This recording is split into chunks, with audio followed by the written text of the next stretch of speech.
Across the country and around the world, coronavirus cases are on the rise. Good evening, I'm Kim Kalunian. I'm Mike Montecalvo here in Rhode Island. Governor Raimondo is warning the state may have to go back to phase 2 if the upward trend in cases continues. 12 News reporter Courtney Carter breaks down what the governor said about a potential slide back and what it could mean. Courtney?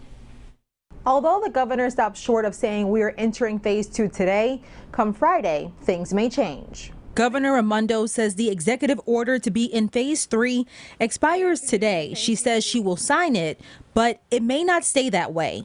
But I'm going to be honest with you and just tell you the facts that if we don't all commit to making some changes, we're going to have to open the field hospital in a few weeks. I'm going to have to go back to phase 2 in a couple of weeks. We'll all be asked again to put our lives and our businesses on hold.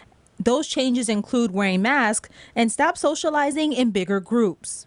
I am not convinced that going back to phase 2 is necessarily the right thing. I am convinced that we need some more restrictions. So what does phase 2 mean exactly? We were there not too long ago. We were in phase 2 all of June. Businesses will remain open but with stricter rules. Rhode Island has been in phase 3 since the end of June. That's when restrictions were loosened on restaurant and store capacity, as well as the social gathering size for weddings, events, and sporting events. In phase 2, indoor dining was 50% capacity, and workplaces could have just 1/3 of their workforce in the office.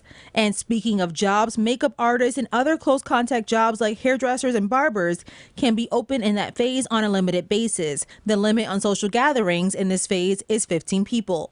When it comes to retailers, one customer will be allowed for every 150 square feet, but stores are encouraged in this phase to have customers pre-order and pick up purchases. And when it comes to houses of worship, church, mosque, temples, and other faith-based organizations can be open, but occupancy is capped at 25%.